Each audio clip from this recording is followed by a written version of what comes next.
Bueno, entonces vamos a comenzar con la charla del doctor Aldo Lovera sobre biopsia de próstata. Le agradezco que haya tenido la amabilidad de estar con nosotros hoy. Dijo que va a durar 10 minutos más o menos su charla. Buenas noches, doctor Lovera, para servirles. Vamos a hablar rápidamente de la biopsia de próstata y los cambios que hubieron a lo largo de estos años en la biopsia diagnóstica, ¿verdad?, para el cáncer de próstata. Una reseña histórica rápida. Se ve que en 1937 se realizó la primera biopsia, hizo este señor Astraldi, dedo dirigida, que es lo que hacíamos mucho hasta hace un tiempo. Hizo un tacto rectal, sintió una próstata dura, metió un trucut y sacó un cilindro, siendo un carcinoma de próstata, ¿sí? En el 74 alguien ya introdujo un traductor endocavitario, pero solo de 3,5 Hz, que no tiene buena resolución, y hizo biopsias sin tanto éxito. Y fue en el 80 donde cambia la historia del manejo de cáncer de próstata, sobre todo porque aparece el antígeno prostático específico, ¿verdad?, que nos hizo empezar el diagnóstico más temprano del cáncer, y ya se empezaron a hacer las biopsias ecodirigidas transrectal con traductores de 7 MHz. En el 81 ya alguien probó una biopsia transperineal, ¿verdad?, que es lo que está de moda ahora mismo. Y después en el 2000 y algo empieza a ocurrir un cambio, porque se analizaba que la gran mayoría de las biopsias eran negativas. Más del 50% de las biopsias, usando el PAS y el tacto rectal, eran negativas. Entonces empieza a estudiar la resonancia magnética en el 2007. Se intentó primero la resonancia simple, después se empezó a meter otros parámetros hasta que nació la multiparamétrica, con la primera clasificación de PIRATS en el 2011, que se ajusta para el 2014, que es la del 2014 la que estamos usando hoy en día. Ya estamos a 9 años. Y desde el 2013 ya se empieza también la fusión, biopsia por fusión, la fusión por software, el aparato de fusión, ¿no? Bueno, esto, como decía, más o menos para el 2000 se veía que solo 30 a 40% de las biopsias eran positivas, ¿sí? Eso era porque la biopsia era del órgano, no había un target, un objetivo, ¿verdad? Eso es, creo que el único ejemplo en el cuerpo humano de esto, porque en cualquier lugar uno va y biopsia un nódulo, o sea, siempre buscando cáncer, ¿no? Un nódulo hepático, pulmonar, mamario, busca el nódulo. Sin embargo, la próstata, uno biopsiaba toda la próstata buscando acertar un tumor, ¿no? Y esto llevaba a que el 60 a 70% de las biopsias negativas te preocupe. A la gente le preocupaba, no estaba tranquila. Los médicos, todos pensábamos que no acertamos el tumor y no que el paciente estaba libre de tumor. Por eso empezaron a salir las indicaciones de la rebiopsia y todo eso, ¿sí? Bueno, y debido a esta duda se abren dos caminos independientes para tratar de mejorar la efectividad en el diagnóstico del cáncer de próstata. Empieza el camino de los marcadores genéticos y el camino de la resonancia magnética. Los marcadores que más se renombraron fueron el PSA3 y el 4K score, que hoy en día está prácticamente en desuso, todo lo que sean marcadores genéticos para próstata al menos. Hay creo que algunos centros que usan, pero muy poco. Y la otra rama, la resonancia magnética, que fue la que surgió al descubrir los múltiples parámetros de difusión, perfusión, espectrofotometría. Empezaron a dar imágenes y a mostrarnos ese nódulo que queríamos ver, ¿sí? Entonces ya tratamos de no hacer, o sea, se trata todavía de no hacer biopsia de órganos, sino más bien del nódulo. Entonces acá entra la resonancia y se empieza a tratar de fusionar la imagen de la resonancia con la imagen de la ecografía y se comparan los resultados, ¿sí? Teníamos entonces que entre 30 a 40% de una biopsia prostática ecodirigida indicada por PAS o tacto anormal con 40%. Cuando se hacía una resonancia y uno se hacía una fusión cognitiva, o sea, mentalmente se iba imaginando dónde está el nódulo, se llegó a 60%. Y cuando se hace la fusión por el software, ¿verdad?, que ya el equipo te fusiona y te muestra dónde tenés que biopsiar, se llega a 80% y probablemente un poquito más, creo que están las últimas publicaciones, 85%, ¿sí? Estas son las diferencias de positividad de la biopsia.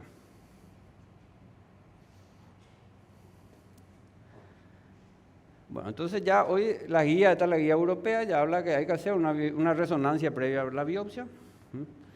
Yo creo que todo paciente va a ser sometido a biopsia, debería tener una resonancia, no sé que sea muy florido, un T4, una pelvis congelada. No sé, sería para debatir cuándo no hacer, pero la gran mayoría, sobre todo lesiones pequeñas con PAS levemente elevado, antes de hacer una biopsia vemos una resonancia. Bueno, ¿cómo se hace la biopsia? La biopsia al órgano tuvo dos puntos importantes. Primero, que habló Hodge en el 89, que hay que hacer por sectantes. Uno base, uno medio, uno apex del lóbulo derecho y lo mismo del lóbulo izquierdo. Después se descubrió que haciendo más biopsias, tomando más muestras, era mayor la posibilidad de encontrar cáncer. Entonces se hizo una biopsia extendida, que entre STAMI y ESCU hicieron protocolos que era de 12 cilindros. Ahí sale la famosa biopsia de 12 cilindros con 3 bases medio apex mediales y bases medio apex apicales o periféricos, ¿sí? De ambos lados. Y a esto le llamamos biopsia sistemática. Y luego entró lo que es la biopsia dirigida, ¿verdad? Ya al nódulo que te está mostrando la resonancia. Entonces hoy en día tienen que combinar. Todavía no es la indicación biopsiar solo el nódulo, sino que hay que hacer la sistemática de todo el órgano más el nódulo, ¿sí? Entonces sistemática y dirigida, ¿ok? Pero está cambiando sobre todo para rebiopsia. Antes se llegó también a hablar del tema de la saturación, biopsia por saturación. Este sale por el concepto de que a mayor número de cilindros, mayor posibilidad de encontrar cáncer. Y se hacían generalmente la tercera biopsia era por saturación. Era una biopsia basal, una extendida y la tercera por saturación. Sin embargo, hoy en día en las rebiopsias hay tendencia, aunque todavía con débil nivel de evidencia, a sacar solo el nódulo que te está mostrando la resonancia magnética, no dirigirte a los 12 cilindros de toda la próstata, ¿sí? Y prácticamente también las saturaciones están en desuso. No sé si alguien conoce alguna indicación, ya prácticamente no se utiliza más. Bueno, entonces la biopsia hoy en día tenemos que hacer previa resonancia. Previa resonancia tiene que ser sistematizada y dirigida al nódulo que te muestra la resonancia. Y otro es, ¿qué vía usamos? ¿Usamos la transrectal o la transperineal? Acá hay un ejemplo. Esta es una biopsia transrectal, ¿verdad? Que está mostrando. Este es el recto, la aguja que entra en ángulo, no entra en línea recta, formando un ángulo de casi 45 grados, que depende de la posición de tu traductor. Y sin embargo, la biopsia transperineal entra en ángulo recto a través del perine. Entonces, esto te da la ventaja, la transperineal, sobre todo en lesiones que son en ápice, pues suponete desde el ápice de la próstata, esto pone en el vértice en el punto más distal del ápice, biopsias y no estás agarrando nada de este tejido que está por detrás del vértice, ¿sí? Sin embargo, con esta técnica sí va a agarrar porque le está entrando de frente, ¿sí? El otro beneficio de la transperineal son las lesiones anteriores, ¿sí? Porque de acá para llegar a la anterior tengo que cruzar toda la próstata, del recto hasta arriba. Sin embargo, con la transperineal vas subiendo el nivel de la grilla y ya vas directo a la zona anterior, ¿sí? Y por supuesto el principal beneficio es el menor riesgo de infecciones urinarias y sepsis que tenés usando la vía transperineal. Bueno, habíamos visto qué es lo que es la biopsia cognitiva, por fusión cognitiva, ¿verdad? La fusión es trasladar la lesión que vos ves en la resonancia y hacer en forma subjetiva, lo ubicás en tu ecografía de tiempo real, y tratar de fusionar ahí. Diferente a la fusión con el aparato, que es una fusión del software que te fusiona y te muestra dónde está la lesión, ¿sí? Para eso es fundamental que el que va a hacer la biopsia le muestren bien, o sea, tiene que estar el especialista en resonancia mostrándote bien dónde está la lesión, ¿sí? Y lo más importante que quería comentar acá es que la ecografía ya se demostró, ¿verdad? Que la ecografía común, que es la que llega hasta 9,5 a 11 MHz, el traductor, no es útil para identificar ningún tipo de tumor. O sea, No es que vos ves el nódulo en la resonancia y entras con la ecografía y ves otra vez el nódulo con tu ecografía. No, no se ve nada. Generalmente no se ve ningún nódulo. Y muchas veces se ven nódulos que no son tumorales. Ese era el problema de la transrectal, de la biopsia codirigida transrectal habitual, ¿verdad? Uno biopsiaba un nódulo y venía siendo un nódulo de hiperplasia, un nódulo de prostatitis, cualquier cosa menos tumor. ¿Sí? Entonces, tenemos la lesión en resonancia y tenemos que no vemos nada en ecografía. ¿Y cómo solucionamos este problema? Y esta hicieron los europeos, creo que en el 2012, hablaban de regiones. Dickinson hizo 27 regiones de la próstata y en base, ahí tiene que ir tu informe de la resonancia. O sea, el que te informa de la resonancia te tiene que estar ubicando en una de estas 27 regiones. Y vos cuando haces la ecografía para biopsiar, tenés que buscar la región. ¿Sí? Dividen base, medio, apex. Estos acá atrás son los posteriores, sería posterior medial, posterior lateral. Estos son los anteriores, ¿verdad?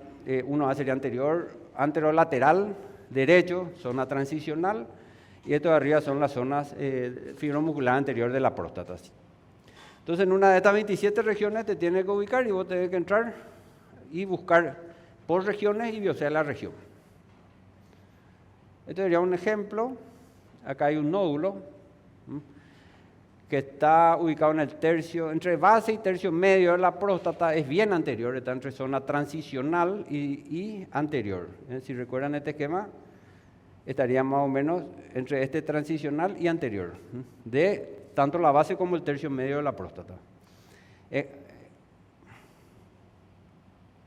grande, tiene 3 centímetros, le catalogan como un PIRAT 5, ¿verdad? Y bueno, acá te cuenta que la biopsia era un Gleason 7 con patrón 4 predominante, un tumor anterior. Este sí es transrectal, si estamos tomando desde el recto, tenemos que atravesar toda la próstata para llegar al nódulo. Sin embargo, si es transperineal, le entramos directo ahí con la grilla, que es lo que le voy a mostrar enseguida, la grilla, que creí que estaba antes.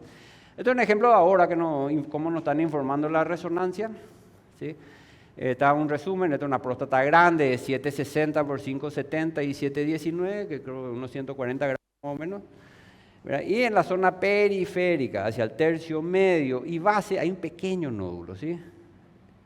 Acá te muestra, capta mucho contraste, acá tarda el lavado, y te muestra en el esquema la zona de Dickinson, en el plano coronal, que está ocupando el tercio medio y base, base, tercio medio, zona periférica, posteromedial, y que mide, acá decía, 1,12 centímetros, o sea, 1 centímetro.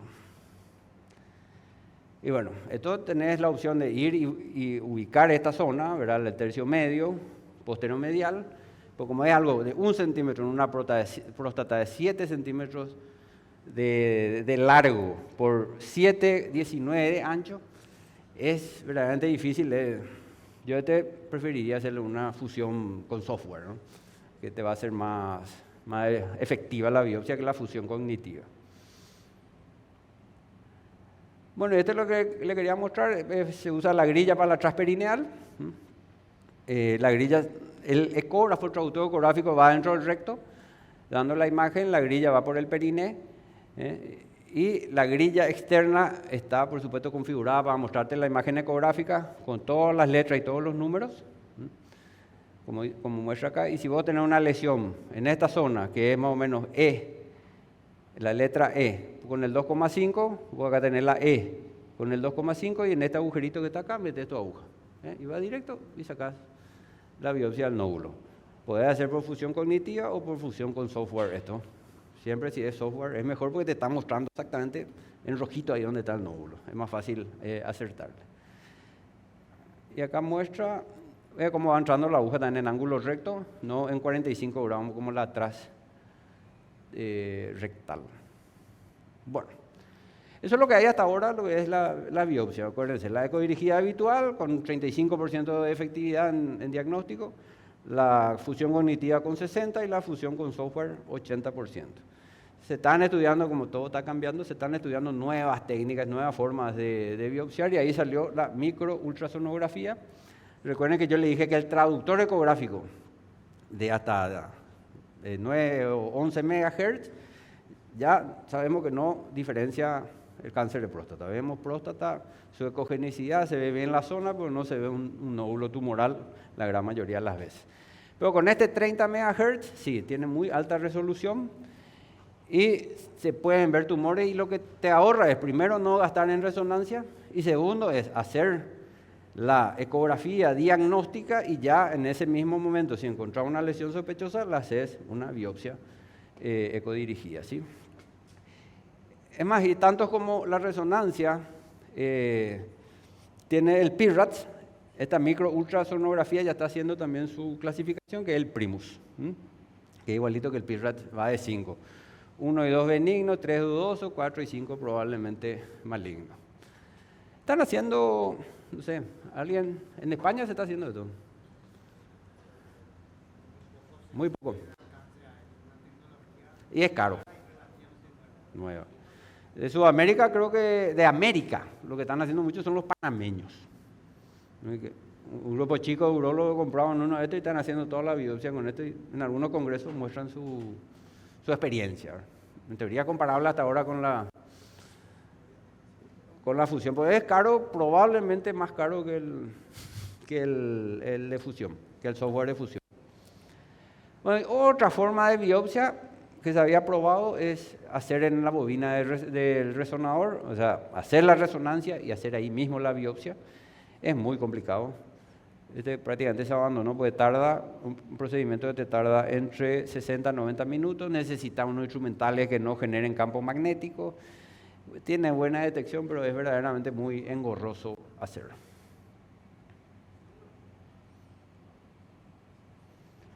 Bueno, esta es una estadística que yo estuve sacando de 1 año y medio de biopsias de próstata, todo con fusión cognitiva. Todos estos pacientes se hicieron, 94 pacientes se hicieron resonancia magnética y tratamos, ¿verdad?, de fusionar lo que muestra la resonancia con lo que nosotros vemos en la ecografía y vimos qué resultados estábamos teniendo.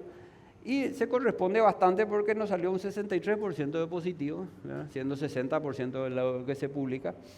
Muy importante, 91% se corresponde a la zona, o sea, si vos decías posteromedial de base derecha, ahí salía el tumor, pero un 34% había en otra zona alejada también, lo que habla de la multicentricidad del cáncer de próstata, ¿sí? Y debido a esto que hay como un 10%, o sea, te muestra la resonancia en la lesión, pero en un 10% del tumor está en otro lado, y porque hay otros tumores asociados, todavía se sigue haciendo la sistematizada, no solo la dirigida al nódulo, ¿sí? El PAS promedio de todos estos pacientes positivos fue de 6,9, o sea, habla que estamos detectando bastante temprano, ¿verdad? Y todo esto era por el PAS total y la relación libre total de 0,15 o menos. Y 75% de las lesiones eran PIRADS 4 y 75% de las biopsias vinieron Gleason 6, 3 más 3, ¿verdad? Y probablemente alguno de estos fue subdiagnosticado, ahí terminó habiendo patrón 4 y fue 3 más 4 o 4 más 3 posteriormente. Y eso es todo. ¿Alguna pregunta? Aldo, excelente tu exposición. Gracias. Una pregunta nomás. ¿Qué haces con un paciente que no tiene recto? ¿Pero tiene qué? Recto. Recto. No tiene recto. Ah, y ahí te va a trauretrar nomás, pero no. Perineal. Ah, claro, perineal, pero no tenés traductor. El traductor en la biopsia transrectal, transperineal, el traductor va en el recto. Claro. Va en el recto, no hay tenés vía. No hay recto en este caso, el paciente tiene una derivación permanente. No conozco un traductor externo planar, digamos, que poner en perineo y poder llegar a la próstata. No sé si hay, pues no conozco. Son todos endocavitarios.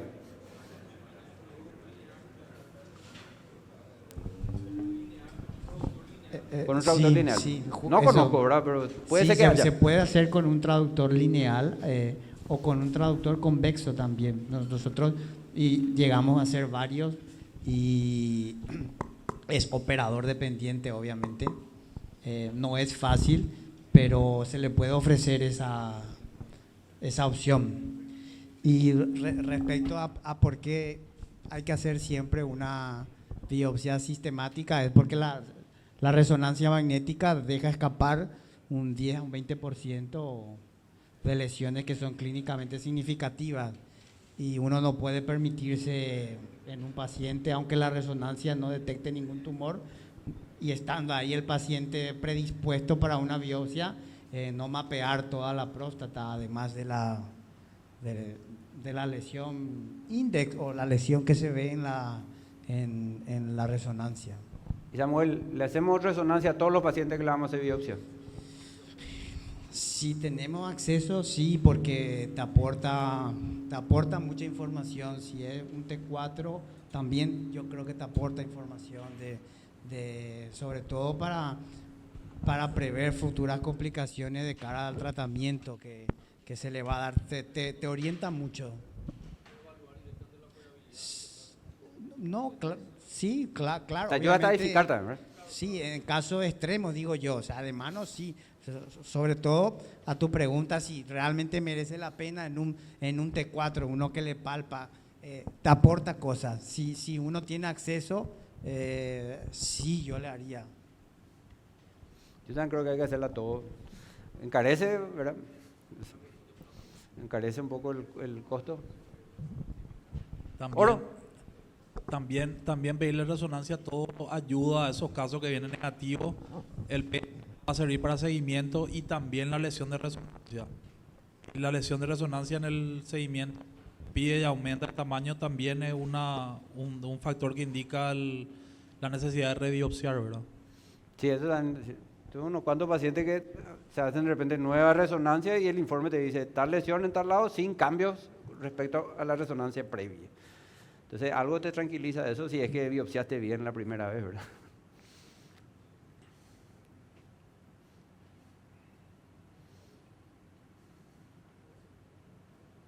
O sea, la conclusión de la noche, hay que empezar a hacer resonancia a todos los pacientes que sospechamos cáncer de próstata.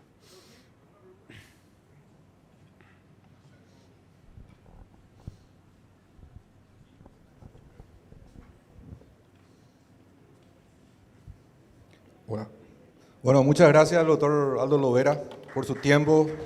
Un aplauso. Después le vamos a hacer llegar un certificado de participación.